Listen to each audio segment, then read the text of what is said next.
We've connected the dots and concluded that the desire for international consensus has led to a massive underestimation of the severity and timing of climate change, and as a result, humanity is blundering into clear and imminent danger. Later this year, global leaders will meet in Paris to attempt to negotiate an agreement which aims to keep global temperatures below 2 degrees centigrade by stopping emissions from burning coal, oil and gas. But what does 2 degrees centigrade really mean? Eminent climate scientists, such as Dr. James Hansen, know that 2 degrees is way too high and will be a disaster for humanity. So let us present some of the evidence, and you can make up your own mind as to what the impact of 2 degrees of warming is likely to be. This chart shows the temperature from the depth of the last ice age 20,000 years ago to present day, and where we're heading. The blue band shows the 10,000 stable years of the Holocene, a remarkable period within which humanity and life as we know it has flourished. Whenever temperatures have reached the edge of the blue band, civilizations have suffered, such as the Mayans 1100 years ago and the Viking retreat from Greenland, or the starvation of millions in Europe when the Little Ice Age caused crop failures. Now look to the right of the blue band and observe that the orange line is moving up and out of the Holocene, above the previous extremes. Let's take a look at what this means. Here is the classic bell curve of normal distribution. The central yellow area represents average temperature and weather.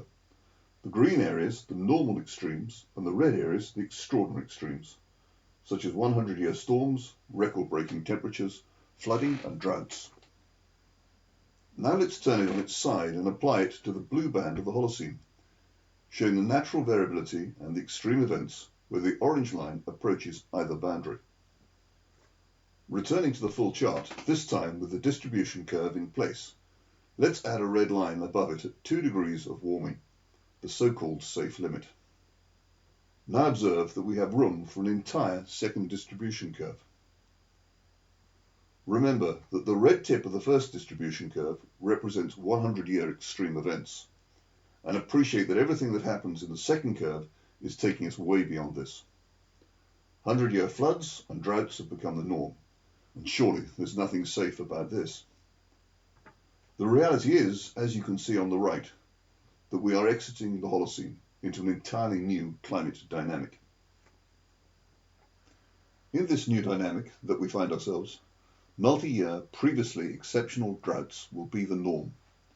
Today in California, 77% of the state is an extreme multi-year drought, and 40% of this is deemed exceptional drought. A Californian reservoir. It would take months of continuous rain to refill this, and as the dry season approaches, the economic impact on the state's agriculture is already devastating. A predicted impact of climate change is that weather extremes will become more intense. Already extreme droughts are occurring across the world, throwing agricultural communities into chaos as regular seasonal cycles cease to occur as they once did. March 2015. In Brazil, São Paulo, a city of 20 million people, is experiencing extreme drought.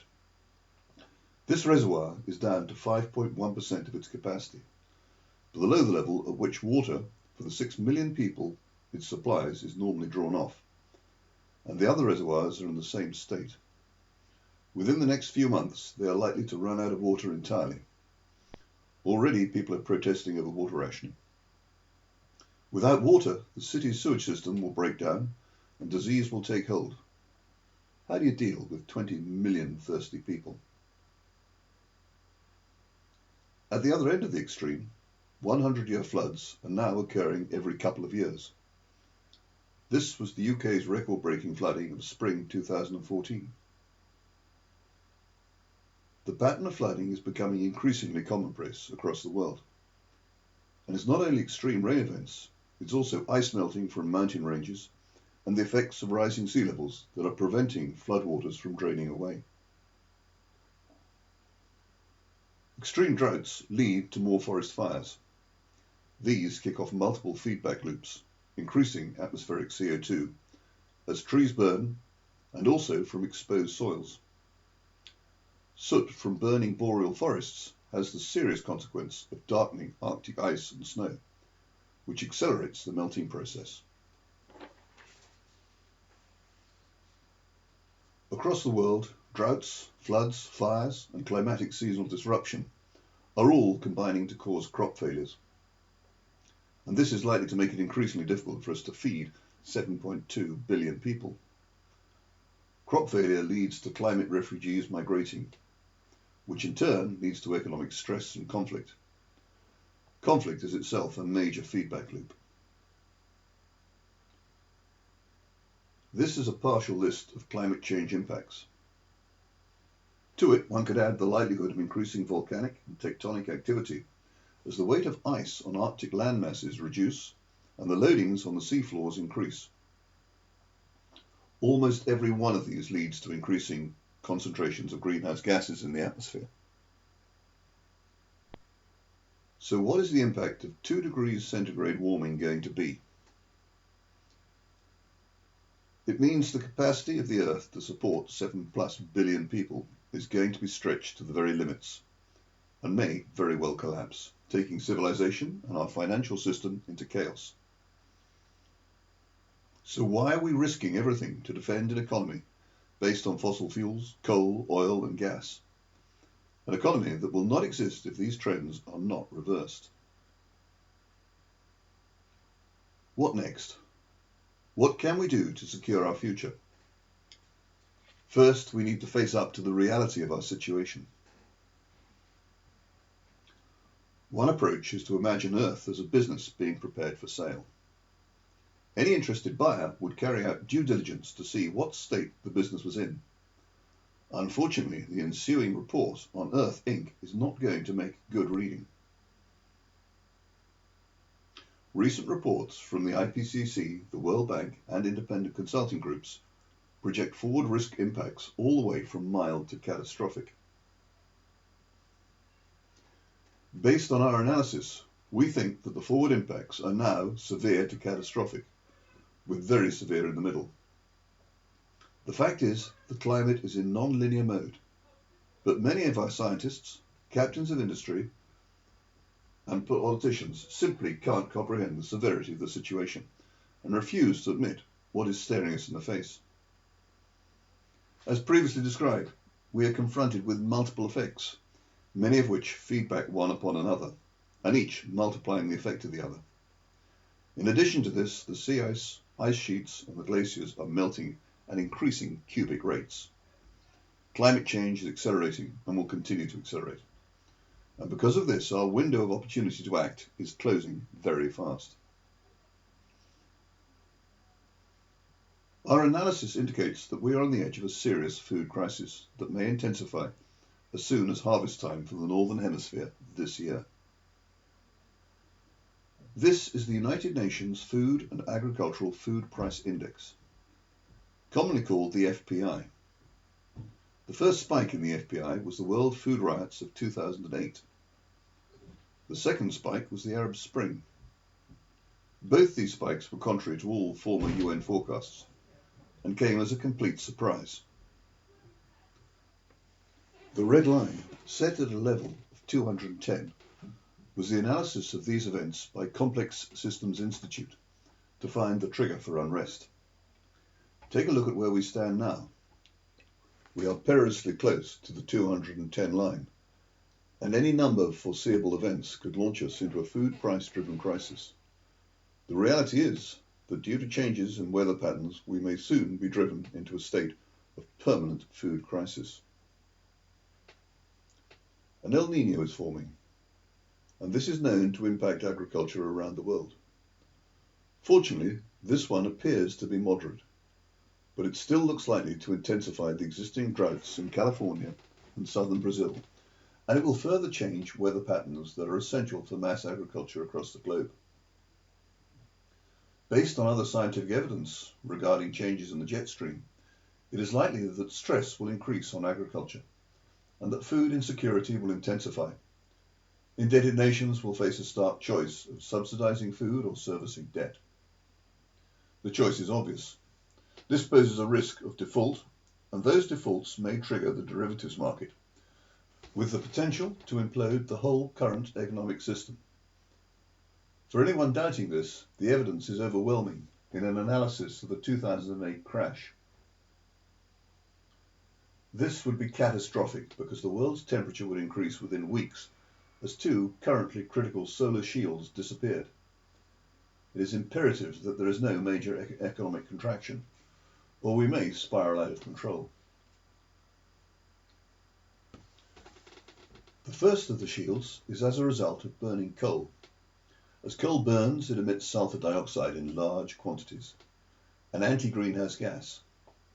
At current usage rates, this shields the world from an estimated 0.5 degree centigrade of warming. A portion of this shield would disappear within 2 weeks of any source contracting or stopping. The green line in this graphic shows the impact of the shield losses. This graphic shows the vapor trails of all the daily flights around the world. One can see that they are predominantly over land. Following 9/11, when all the flights were grounded in the US for several days, the shielding effect was measured, and scientists were shocked to find that it was protecting the US from 0.54 degrees centigrade of warming. So in a severe economic contraction, we may experience a sudden temperature increase, perhaps as much as 0.5 degrees centigrade. According to Dr. James Hansen, that could be devastating. Lose those shields and we lose our trees. To underline this, in 2009, the International Union of Forest Research Organizations delivered a report to the UN that stated that the natural carbon sink of trees could be lost at a 2.5 degrees centigrade temperature increase. Clearly, this is a gradual process, but tree die-off is already underway and will start to become critical long before a complete flip. It follows that the risks we are taking is one where unless we get hold of the situation immediately and on a war footing basis, we will merely be spectators in what the climate will deliver and victims of circumstance due entirely to our own ineptitude. Let's look at the 4 IPCC AR5 representative concentration pathways, or RCPs. These are possible climate futures depending on how much greenhouse gas is emitted.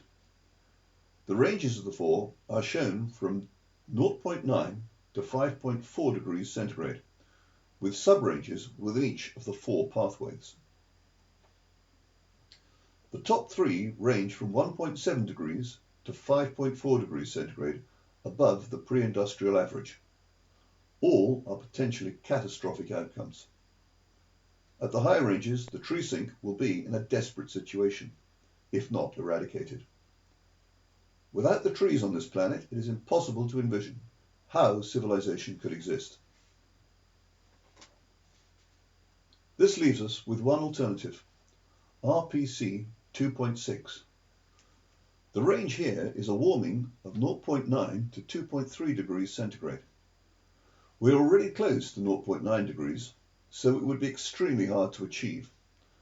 Well, actually, let's for once be honest, it's near on impossible. Let's look at that in more detail, starting with the nexus point. The black dotted line shows the current trajectory. Somehow we have to jump immediately from that trajectory into the downward trend. But there are other problems. The vertical red lines in this chart represent decades, and the second red line shows the year 2020. Now, notice how the emissions must go into a steep decline from this point until we get to 2070, when emissions have to go negative. This literally means sucking greenhouse gases out of the air for centuries to avoid 2 degrees centigrade, which still equals a catastrophic outcome. Thus, negotiating a carbon budget when in a few years' time we are faced with carbon dioxide drawdown for centuries is complete nonsense. In the previous chart, it was a near linear line showing emissions reduction. There is no evidence to show that this is realistic or even possible. Any emissions reduction can only evolve in an S-curve, which is how all business activity happens. Whether we're weatherizing buildings, replacing power generation, or replacing transportation fuel, it will occur in the nature of an S-curve. And even this one is a very idealistic representation. We may know how to weatherize buildings, but power generation and non-polluting transportation fuels largely exist as concepts and are not yet deployable to scale. Meanwhile, on the right-hand side, we can see that the amount of CO2 in the atmosphere is going to continue rising because you cannot obtain 100% emissions reduction at day one. So we're going up to an unknown and very dangerous concentration of CO2. And this is even in an idealistic sense, and only to net zero. Remember, by 2070, we have to be at absolute zero emissions and then go below that, just to stay under the supposedly safe 2-degree limit. So what are we looking at? Right now, we're sitting on the edge of a world food crisis, a cascade event already in process. By 2020, there is a high probability that this will result in a major geopolitical unrest, potential financial collapse, which will lead to chaos. This is not an understatement, but actually a repeat of what Robert Zoellick said before he left his tenure as president of the World Bank. A fairly responsible person making a pertinent comment. This graphic shows the work of Mora et al., who estimated when places around the world would move from what we call natural variability to beyond natural variability and into a new climate. This area, circled in Indonesia, will depart from natural variability in 2020. This region is highly vulnerable to very slight temperature increases, and in particular to super typhoons. But as we have shown, RCP 2.6 will be almost impossible to achieve, and on our current trajectory, we are headed for the worst case scenario of 4.5 degrees C warming or more. 2 degrees C would take us to another whole standard deviation away from the Holocene. At 4.5 degrees C, we're a full 3 or more standard deviations away from the Holocene. This is not going to be survivable, irrespective of wishful thinking. This graphic by Ian Dunlop puts all of this in perspective. The scale, circled on the right, shows 0 as the average temperature, not of the Holocene, but of the past 500,000 years of Ice Age cycles. The Holocene is shown at 2 degrees above this, and then the orange line shows 2 degrees C above the pre-industrial benchmark. You have to follow this line back at least 12 million years to a time when Earth was last this warm.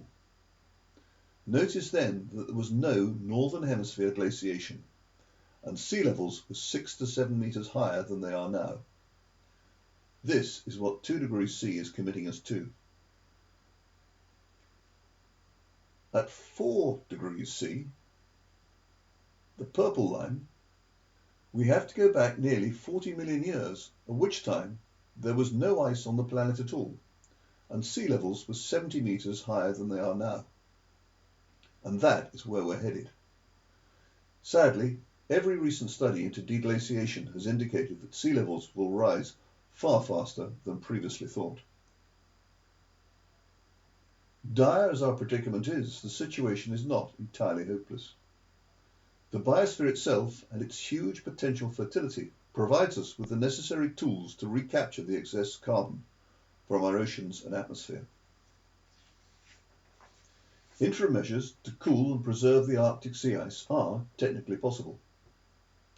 Earth can provide a prosperous future for a stabilized population where science and art can continue to advance. To get there, huge changes are required.